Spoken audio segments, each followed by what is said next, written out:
Hello guys, welcome back sa ating YouTube channel. Ngayon, dumating na yung hinihintay natin. Ayan guys, meron tayong mga bagong order dito na isda. So ito yung guys, isang KSF. Kadarating lang nito guys, galing Manila. So Thai import lot to guys, galing Thailand. Ano, say natin. Yan. So strain nito guys, KSF. Focus natin. Yan. Malisa. Then meron pa tayo dito. Ito naman is LSF. Palikang pala to guys.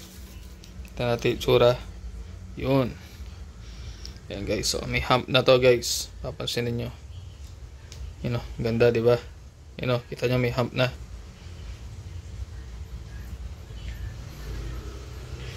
Yung problema lang natin guys, wala tayong paglalagyan ng mga to. Hindi ko pa nalinis yung mga ibang tangki ko doon sa bahay ng parents ko. Kaya yung gagawin lang natin yan, lalagay muna natin sila sa may wagang garapon. Ito naman guys, Super Monkey yung strain nya, Kamfa rin. Titsura nya guys. May hump na rin.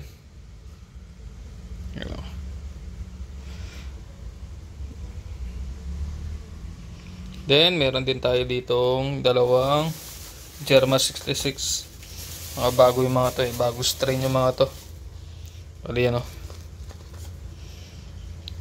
Yun. Yan o, diba? Napakaliit guys. Siguro saktong 1 inch pa lang yung mga to. Or baka wala pa. Yan o. Focus natin siya. Yan ang mag-focus eh. Yan. Yan. Mukhang white eye to guys. Tapos check natin yung isa. Yan sila oh. Yan. Napakaliit, di ba? Pero mukhang white eye sila guys oh. Tsaka mukhang magko-crossover pearl sila. Yan guys.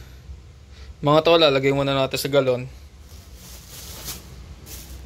Yan o, nalagay muna natin sa galon itong dalawa.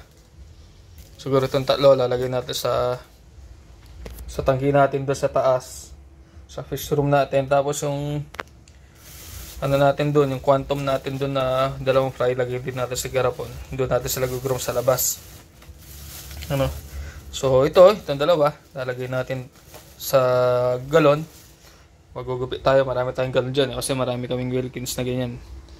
So gugunting tayo ng ganun. Asikasuhin ko mamaya. Tapos itong tatlong to acclimate natin sa taas. Tapos na-transfer natin yung dalawang quantum na strain doon sa taas. Lalagay natin doon sa garapon. May garapon sa galon. So yun lang guys, balikan ko kayo pag naayos ko na, pagkita ko sa inyo kung paano ayusin. Okay, babush! Hello guys, bali ayan. Na-ready na natin yung mga Wilkins, yung mga galon na paglalagyan ng mga bagong dating na fry. Bali, gugupitan lang natin yan guys. Hanggang dito lang. Yan. Then, yung isa. So, pinasobra ko na guys.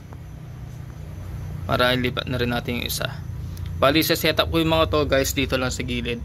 Yan, dyan. Or doon sa dulo doon. Depende kung saan ko magandang ilalagay yung solar guys. Bali yun lang guys, balikan ko kayo, gupitin ko lang yung mga to. Tapos update ko kayo ulit. Okay. Hello guys, bali yan, nagunting na natin sila. Nagupit na natin oh. Kasi ninyo. Yan. So ganyan ko lang sila ginupit. Tapos set up ko na sila banda dun.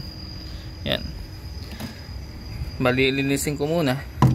Then all goods na tayo, activate na natin sila. Then sa setup ko yung air pump nila dito, yung solar na binili natin. Kaya nga binili ko yon para dito makatipid din tayo sa kuryente guys. Hopefully gumanda sila dito guys, kasi mas maganda kasi pag fry nasa galon lang muna para ma-select natin yung mga gaganda. Kung mayroong gumanda doon, yun yung lilipat natin sa tangke. Ganun lang yung setup ng guys para makatipid kayo sa mga aquarium na binibili natin. Pala guys, sakaling may magkagusto sa mga isda natin for sale yung mga yan, PM nyo lang ako. Naka-attach yung Facebook page ko dyan guys. So yun lang guys, balik ko kayo ulit pag nabigyan ko ng tubig. Babush. Pala yan guys, na-setup na natin. Yan o, na-setup na natin sila. Ngayon gagawin ko na lang yan sa setup ko bukas yung solar pump nila.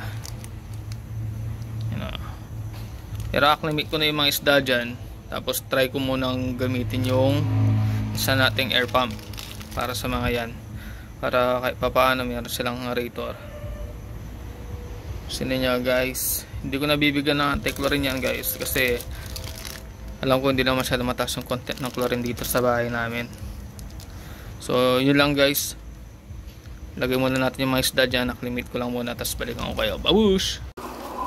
Hello guys, bali ngayon ito, acclimate na natin tong mga ililipat natin. Bali yan guys, ito yung tatanggalin natin dyan.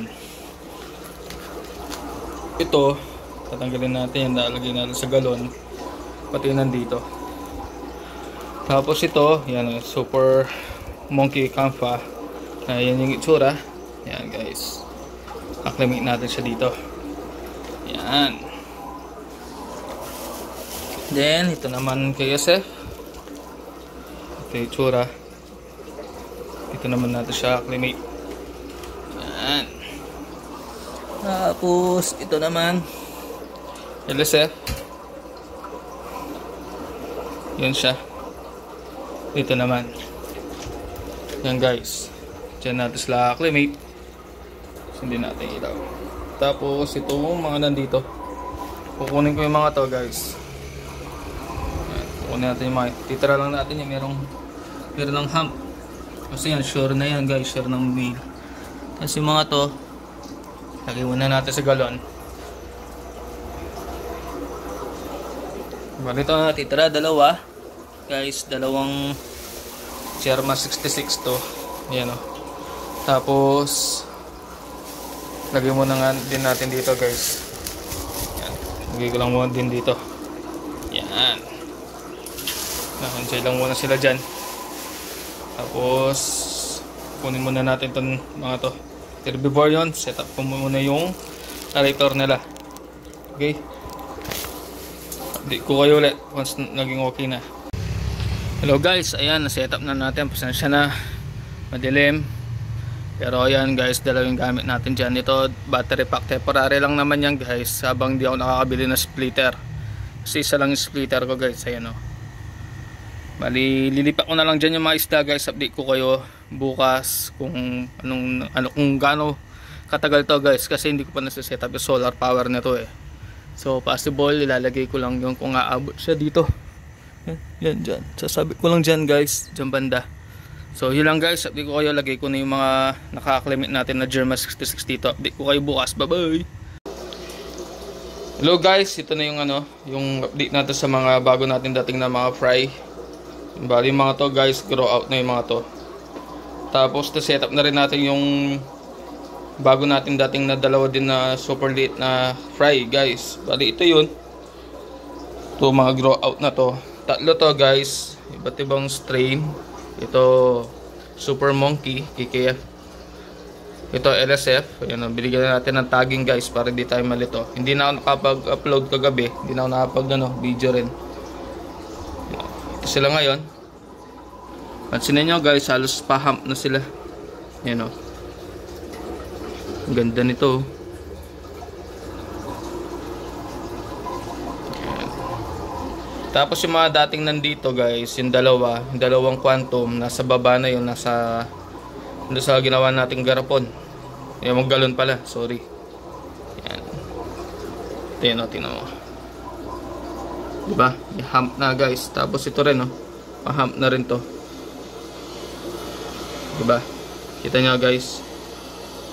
Ang gaganda ng mga kuha ko dito. Yung nga lang, maganda rin naman yung presyo. Hopefully mapaganda natin sila. May time pa akong mag-ipon sa panibagong tank nila. Soon magpapagawa tayo pag nagka-budget tayo yung triple stand.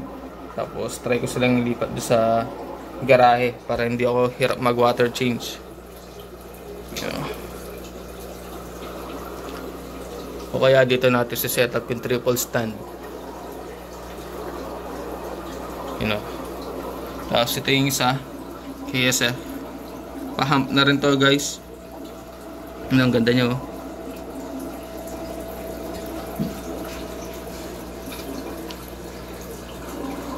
Bali yan guys, white eye. Tapos ito naman yung natirang quantum. Hindi mo ko dito yan guys kasi kita nyo naman malaking potential nya. Doon sa dalawa na dati nandito, hopefully gumanda rin sila.